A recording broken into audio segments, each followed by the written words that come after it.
The world of Pluribus just hit its most explosive, symbolic, and emotionally loaded chapter yet. And episode 7 doesn't just turn up the heat, it sets the whole show on fire.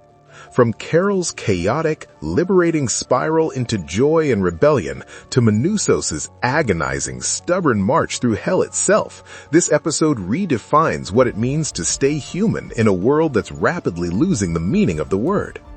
Biblical allegories, political undertones, fireworks, chunga palms, burning cars, and a hive mind that might be God, or the colonizer, depending on who you ask. Episode 7 is the moment everything shifts. Welcome back to your nerdy show. I'm your host, Spoiler Master.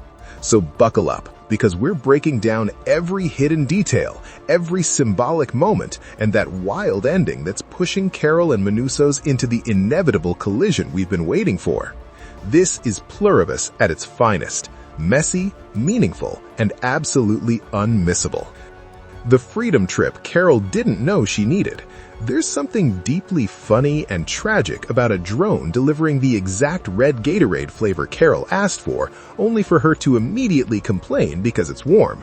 Humanity is on the brink of extinction. Individuality is evaporating, and Carol's biggest gripe at the moment is that her Gatorade isn't cold. It's the perfect summary of her entire emotional state. She's human, painfully human, aggressively American human, and she's leaning into it hard. After her conversation with Diabate, Carol decides she's done trying to save the world. If the remaining uninfected are willing to bread with the Hive-Mind drones who snack on dead bodies, that's on them.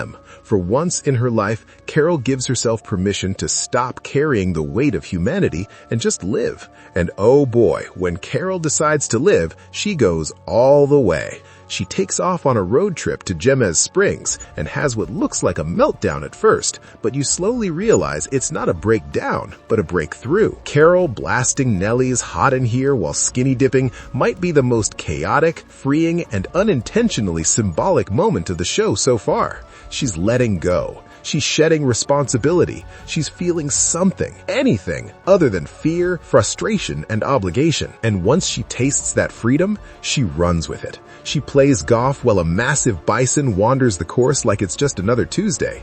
She steals a just married car from a country club. She sings patriotic songs while launching fireworks like she's celebrating the end of civilization instead of mourning it. She strolls through the Georgia O'Keeffe Museum, humming Georgia, and casually selects the painting that speaks to her soul, the one that reminds her of beauty, hope, and the humanity she's losing. That painting becomes her treasure, her symbol of the world she loved, the one she's trying desperately to keep alive. And when her house catches fire later, she runs back inside to save it. Not clothes, not food, not survival gear, the painting. Because that painting is the last piece of something resembling self in this future world of one-note sameness. Carol's version of protest is celebration. It's loud, excessive, emotional, selfish, and absolutely genuine. She's honoring the individualism and chaotic joy that humanity used to be full of. Her defiance is to keep being herself in a world where self doesn't matter anymore.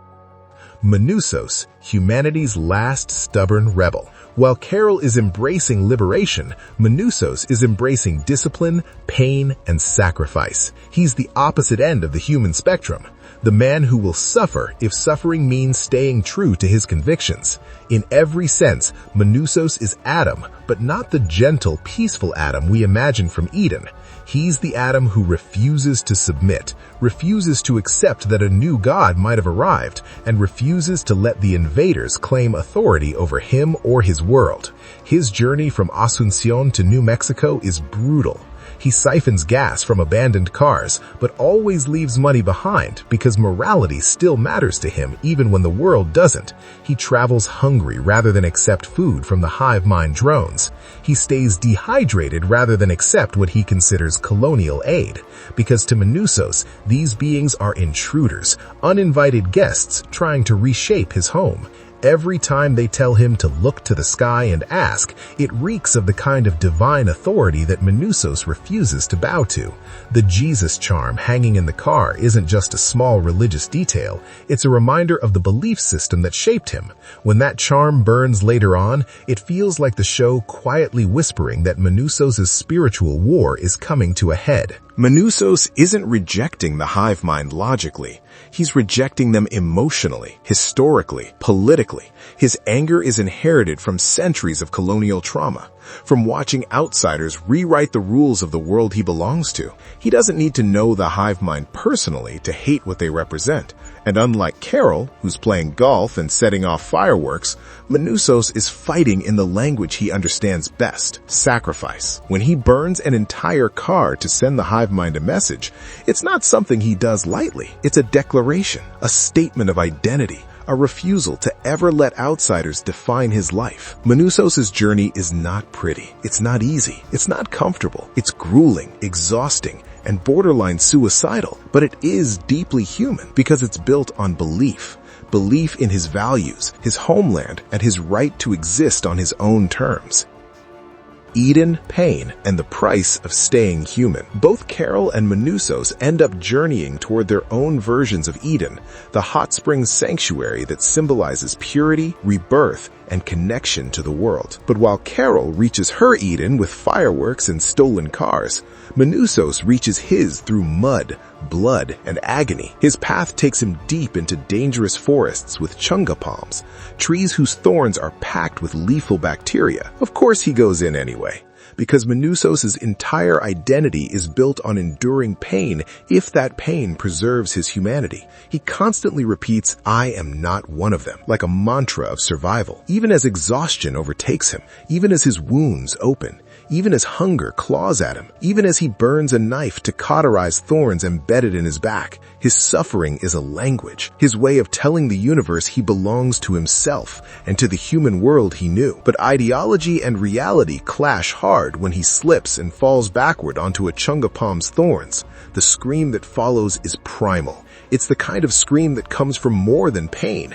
It comes from desperation and the terrifying possibility that all this suffering has been for nothing. And yet, he continues. He drags himself across the ground. He pushes forward because he refuses to let the hive mind win. But the body breaks long before belief does. Eventually, Manousos collapses, unable to move, unable to fight, and right when he thinks he's dying as a human, the hive mind swoops down from the sky and saves him. It's the ultimate twist of irony. They save the man who hates them most. It's also the show's quiet message. The hive mind might not be the villain, at least not yet. Is Carol falling for the hive mind's paradise? While Carol is fighting literal thorns, Carol is fighting emotional ones. She paints a massive come-back message in her driveway using a giant roller, essentially begging Zosha to return. And when Zosha finally does, Carol melts into the most human thing she's done all season. A desperate, relieved, bone-crushing hug. That moment is the opposite of Manousos' ideology. Carol's protest is connection, love, loss, clinging to the memories and relationships that made her human. She's not rejecting the hive mind outright anymore. She's embracing life, not fighting death. But here's the twist. We don't know if she's right, because if the hive mind becomes the villain later, Carol's joyful acceptance of connection might turn into Eve taking a bite of the apple. Meanwhile, Manousos is unconscious in their custody, and the only thing he'll ask for when he wakes up is Carol. The hive mind will absolutely take him to her, and that meeting is going to change everything. Two ideologies, two protests, two broken humans walking toward the same collision point. That's what makes Pluribus brilliant. The show isn't telling you who's right, it's asking you to understand both. No, what the heck, I'll laugh anyway.